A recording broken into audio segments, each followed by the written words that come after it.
As políticas de defesa do Canadá já sofrem com negligência e eleição de prioridades equivocadas há bastante tempo. Mas, recentemente, esse descaso está atingindo níveis alarmantes.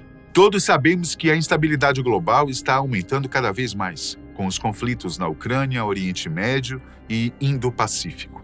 E, ao contrário do que era esperado, a credibilidade do Canadá e de seu exército nunca esteve tão baixa.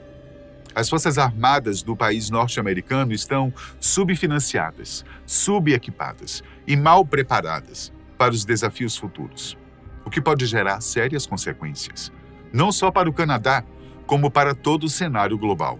Isso porque a nação governada pelo primeiro-ministro Justin Trudeau faz parte da maior aliança militar da atualidade, a OTAN, o que significa que as decisões de um único membro podem e vão afetar todos os demais.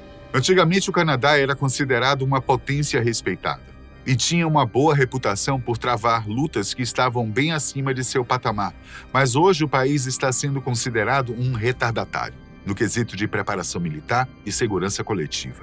Enquanto outros membros da organização estão dando o máximo para reforçar sua segurança e estratégias de defesa, o Canadá sequer está atingindo o mínimo necessário em investimentos, o que inclusive está em desacordo com um tratado que foi assinado com seus aliados. No vídeo de hoje, nós iremos abordar melhor esse assunto, explicar o que está acontecendo e quais as possíveis consequências que poderão ser desencadeadas por essas escolhas inusitadas que estão sendo feitas pelos dirigentes canadenses.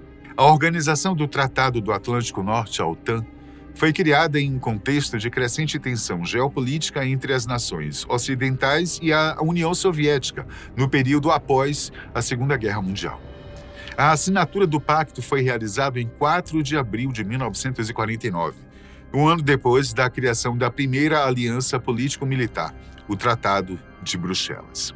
O objetivo era criar um acordo de defesa coletiva, e os primeiros a aderirem foram Bélgica, Canadá, Dinamarca, França, Islândia, Itália, Luxemburgo, Países Baixos, Noruega, Portugal, Reino Unido e, claro, Estados Unidos. A criação da OTAN refletia a preocupação dos países ocidentais em conter a expansão da influência soviética e em garantir a segurança coletiva frente a possíveis agressões externas, especialmente no contexto da Guerra Fria.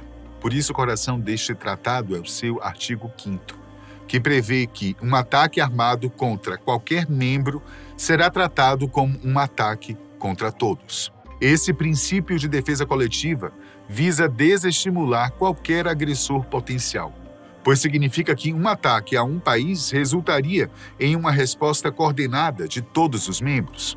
Esse compromisso fortaleceu a ideia de segurança compartilhada e serviu como um poderoso elemento de dissuasão contra possíveis ofensivas militares, especialmente por parte da União Soviética.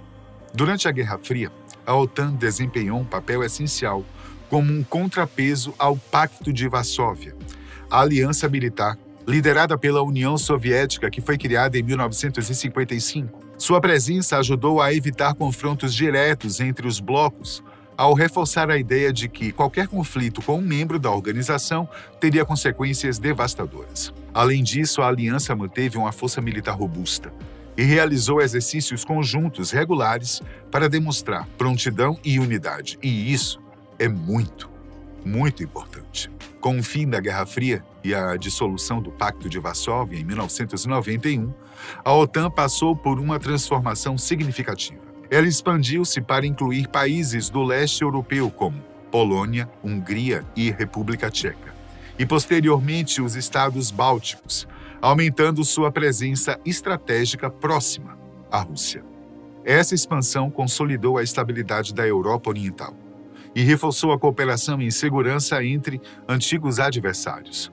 Além de sua função original de defesa coletiva, a OTAN passou a atuar em missões de paz, assistência humanitária e operações de combate ao terrorismo, como as intervenções nos Balcãs, no Afeganistão e na Líbia.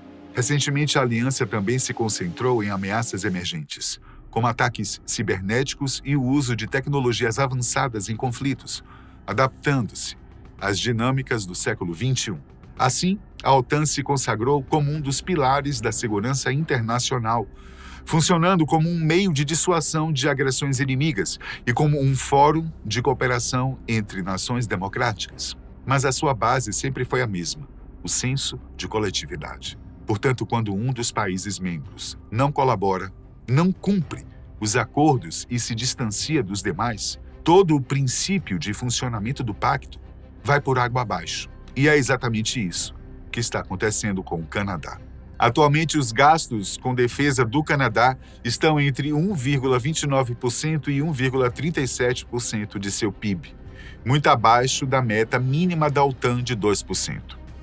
Isso tem gerado críticas internacionais importantes, que dizem que o nível de comprometimento do atual governo é simplesmente medíocre, para não dizer negligente. O problema é ainda maior quando consideramos que esse número está inflado, pois existem muitos gastos não militares embutidos, como benefícios de veteranos e operações de manutenção da guarda costeira. Esses investimentos são importantes, não nos entendam mal, mas eles não fazem nada para desenvolver novas tecnologias, atualizar equipamentos e aumentar a prontidão de combate e dissuasão. Hoje em dia, nós sabemos que esse subinvestimento tem deixado as Forças Armadas canadenses lutando para cumprir até mesmo as responsabilidades básicas. Os últimos relatórios do governo estão mostrando que os recrutamentos de novos membros estão com índices abaixo do normal. A maioria dos equipamentos está envelhecida e inoperante, sem contar a infraestrutura dos quartéis e bases militares, que é totalmente inadequada para os padrões atuais. A frota de caças CF-18 do Canadá, que foi introduzida pela primeira vez no início dos anos 1980, continua a serviço, mesmo que sua tecnologia já tenha sido superada há décadas. Além disso, a Marinha Real canadense está enfrentando lacunas importantes em suas operações, pois a maioria de suas fragatas está envelhecida e já existe um atraso significativo na substituição da frota de seus submarinos da classe Victoria. Essas deficiências não são apenas vergonhosas, elas são perigosas. Nós mencionamos a crescente instabilidade global com o avanço das guerras na Ucrânia, no Oriente Médio e com as ameaças na região do Indo-Pacífico, envolvendo principalmente a China, Japão, Coreia do Norte e Taiwan. No entanto, é preciso considerar outra zona de risco, localizada no Ártico, a principal área de interesse do Canadá. A Rússia já está fazendo exercícios militares no Polo Norte há algum tempo. Na verdade, essa região sempre foi palco de disputas, mas as tensões estão crescendo ainda mais depois do início da Operação Militar Especial na Ucrânia, um esforço claro da Rússia em expandir seu território. Além disso, a China, aliada dos russos, já deixou claro que tem ambições econômicas no Ártico e já fala na criação de uma Rota da Seda Polar. Enquanto isso, membros da OTAN, como a Polônia, os Estados Bálticos e os Estados Unidos, já aumentaram exponencialmente seus gastos com defesa. Reconhecendo a fragilidade do atual cenário global e a importância da manutenção da dissuasão, até países tradicionalmente neutros, como a Suécia e a Finlândia, vizinhos da Rússia, perceberam os riscos e aderiram ao tratado, fazendo pesados investimentos em seus recursos de defesa. O Canadá, no entanto, parece preso em estado de negação. Apesar das críticas diretas, o atual governo está com dificuldade de assimilar a situação e de traduzir esses chamados de despertar em ação. Essa apatia é particularmente evidente no Ártico. As outras ameaças são indiretas e mostram, sobretudo, um problema no senso de coletividade, que é a base do Tratado do Atlântico Norte. Contudo, o Polo Norte é a principal área de influência canadense, e nem isso parece ser suficiente para lhes tirar deste estado de inércia.